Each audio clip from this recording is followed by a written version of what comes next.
Geography से हुआ है, मेरा ऑनर्स पेपर ज्योग्राफी रहा है। आप ऑलरेडी गृहिणी हैं, जी तो फिर क्या ज़रूरत है जॉब की? सर, जॉब की जो ज़रूरत है, पहला तो मेरे सेल्फ सेटिस्फैक्शन के लिए कि मैंने जो अपना स्टडी किया है, तो उस जो भी अपने लाइफ में जो भी मेरा एक्सपीरियंस है, उस पूरे एक्सपीरियंस को और जो मैंने शिक्षा ग्रहण किया है उसको समाज की भलाई के लिए मैं उसको लगाना चाहती हूँ। और इसका कुछ सर और भी उद्देश्य है, जैसे मेरी जो फैमिली है उसको इकोनॉमिक सपोर्ट करना और अच्छा, एक सवाल यहाँ है, क्या गृहिणी को इतना समय मिल जाता है कि वो पढ़ाई के लिए समय दे पाए सर, या कि वो समय देना ही गृहिणी परिवार को नहीं चाहती है? नहीं सर, ऐसा बिल्कुल भी नहीं है। जो नारी जाति है उसके अंदर ये शक्ति है सर। सर, नारी जो भी है, जो नारी समूह है, उसके अंदर ये शक्ति है सर कि वो जो चाहती है अपने जीवन में उसको वो कर सकती है। और जहाँ तक हमारी जो समाज की संरचना है, उस संरचना में घर परिवार की जिम्मेवारी जो है वो नारियों को दी गई है। और जो नारी घर परिवार से बढ़ कर के कुछ करना चाहती हैं सोसाइटी के लिए, अपने देश के लिए, तो वो उसको भी कर रही हैं। और आज महिलाएं किसी भी क्षेत्र में सर पीछे नहीं है। आपके दृष्टि से बातों से तो लग रहा है कि नारी काफ़ी समृद्ध और शक्तिशाली होगी, फिर आरक्षण क्यों? आरक्षण सर, इसलिए आरक्षण जो है सर, सबसे पहले हम लोगों को उसके उद्देश्य को समझना है कि आरक्षण जो है ये आर्थिक सशक्तिकरण के लिए नहीं है, ये सामाजिक वर्गों के सशक्तिकरण के लिए कि क्योंकि हमारा देश जो है डेमोक्रेसी, और डेमोक्रेसी में सभी वर्गों का समान रिप्रेजेंटेशन होना चाहिए। तो जिन वर्गों का जो ऐतिहासिक हमारे देश का जो स्ट्रक्चर रहा है, जो हमारा इतिहास रहा है, तो इस स्ट्रक्चर में कुछ वर्ग जो हैं, कुछ वर्गों को विशेषाधिकार मिला और कुछ वर्ग जो है पिछड़े रह गए। तो उन वर्गों को प्रतिनिधित्व देने के लिए आरक्षण दिया गया है। ये किसी भी तरह से ये सामाजिक सशक्तिकरण का साधन है, न कि आर्थिक सशक्तिकरण का। हमें तो लगता है कि आपको मिलना ही नहीं चाहिए था आरक्षण, क्योंकि आप इतने ही सशक्त हैं। अच्छा, चलिए, अब हमने ये सवाल पूछे कि दिल्ली में जो हिंसा हुई जी, मान लिया जी वहाँ के डीसीपी आप रहते जी, लॉ एंड ऑर्डर वहीं संभाले थे, क्या करते सर? दंगाइयों को देख करके?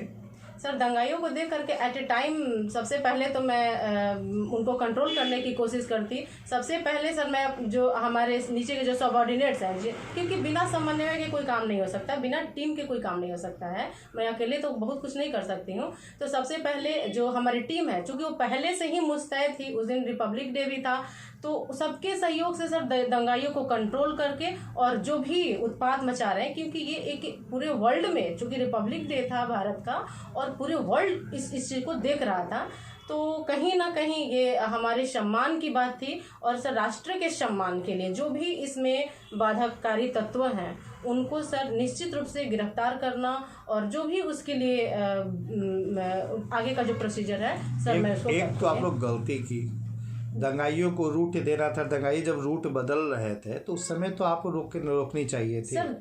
दंगाई थे क्योंकि चूंकि जब हुआ नहीं था तो रूट हमने किसानों को दिया है, दंगाइयों को नहीं दिया था। तो उसमें कौन किसान है, कौन दंगाई है, उस तत्व की जो पहचान करना, वो तो बाद अगर किसानी है और अगर वो बाद में दंगा करते हैं। पुलिस दावा करे कि कुछ किसान नेता भड़काऊ भाषण दे रहे थे, मेरे पास वीडियो है, उस समय मैंने रिकॉर्डिंग किया। तो उसी समय जब रिकॉर्डिंग की है उसी समय कंट्रोल क्यों नहीं किए? तो ये तो सर कहीं ना कहीं इसको चूक मानेंगे, क्योंकि अगर पहले से ये एहसास था कि इन जो भड़काऊ भाषण दे रहे थे, पहले प्रिवेंटिव जो एक दिन पहले मंत्री जी आपको बोल चुके हैं, दिल्ली पुलिस कमिश्नर बोल चुके हैं कि हमको खालिस्तान का इनपुट मिला है। मंत्री जी भी बोले कि कल कुछ गड़बड़ी होने की पूरी अंदेशा है।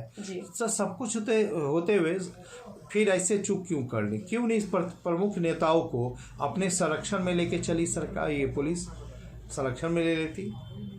सर जिस तरह से आपने बताया अभी, तो अगर इस तरह का कुछ भी पुट था, तो चूंकि रिपब्लिक डे का बात था, हमारे पूरे विश्व के समक्ष एक हमारे राष्ट्र के सम्मान की बात थी, तो इसमें कहीं ना कहीं जो है सर प्रिवेंटिव मोड में आना चाहिए था। और अगर मैं रहती तो सर पहले प्रिवेंटिव मोड में आती और जो भी कानून है उसके अकॉर्डिंग।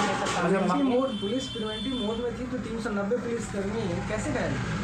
उन्होंने संघर्ष किया होगा ना रोकने के लिए, तभी तो घायल हुए जी। तो आप प्रिवेंटिव, तो आप सीधे कह रहे हैं कि पुलिस चुपचाप देखती रही और दिल्ली लाल किले तक पहुंच गए। सर इसलिए वो यहाँ तक पहुँचने में सफल हुए। हालांकि मैंने इसके बारे में सर अभी ज़्यादा स्टडी नहीं किया है, लेकिन अगर ऐसा कुछ भी हुआ है तो पुलिस को प्रिवेंटिव मोड अपनाना चाहिए। और उसमें वही तो मैं बता रहा हूँ, 390 पुलिसकर्मी घायल हैं, कुछ तो आईसीयू में हैं जी। तो यानी उन्होंने संघर्ष किया होगा रोकने के लिए ना। बिल्कुल तभी सर, तो घायल हुए बिल्कुल किया होगा सर, क्योंकि उनकी ये ड्यूटी थी और इसी के कारण जो इतने लोग घायल भी हुए पुलिस हैं। तो अपना काम कर ही रही थी, फिर भी ऐसा हुआ। तो सर इसको हम थोड़ा ठीक से स्टडी करेंगे सर, क्योंकि हम अभी दंगा के बारे में बहुत एग्रेसिव दिख रही थी आप, क्या सॉरी सर अगर कुछ मैं गलत बोल गई तो। नहीं, अच्छा चलिए, आपका सब्जेक्ट क्या है? सर मेरा सब्जेक्ट ज्योग्राफी है। अच्छा, इसको व्याख्या किस रूप में करेंगे? मौसम जो परिवर्तित हो रहा है इसकी व्याख्या आप किस रूप में करेंगे? सर अभी चूंकि सूर्य जो है वो मकर रेखा पर लंबवत है।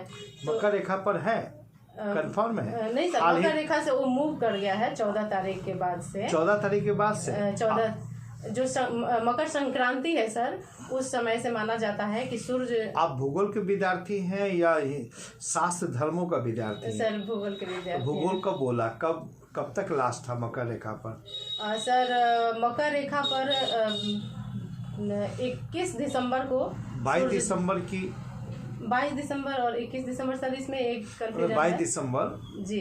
तो फिर 14 जनवरी बोले, तो हिंदू शास्त्र धर्म वाले ने बोला तो है। सर उस दिन सर कुछ दिन सूर्य जो है वो मकर रेखा पर लंबवत रहता है और पृथ्वी की गति के कारण जो है वो सूर्य का खिसकाव जो है। लेकिन 22 दिसंबर से अब तक 1 महीना हो चुका, फिर भी ठंडापन बढ़ता जा रहा है। हाँ तो सर अभी भी जो सूर्य की जो रेज हैं वो अभी भी, चूंकि भारत जो है वो कर्क रेखा यहाँ से बीचों बीच से गुजरती है, तो कहीं ना कहीं अभी जो है अभी डिस्टेंस ज़्यादा है, तो सूर्य की जो किरणें हैं वो तिरछी पड़ रही हैं और वो इतनी एनर्जेटिक नहीं होती हैं। तो अभी ठंड जो है सर क्यों एनर्जेटिक नहीं होती हैं सर? क्योंकि उनकी लंबाई बढ़ जाती है, जिसके कारण वो किरणें जो है उतना प्रभावी नहीं रह पाती हैं या उतना एनर्जी प्रोवाइड नहीं करा पाती हैं। अच्छा आप बताइए, पाला, ओला और ये हिम में अंतर बताइए। सॉरी सर अभी डिफाइन कर पाने की स्थिति में नहीं है।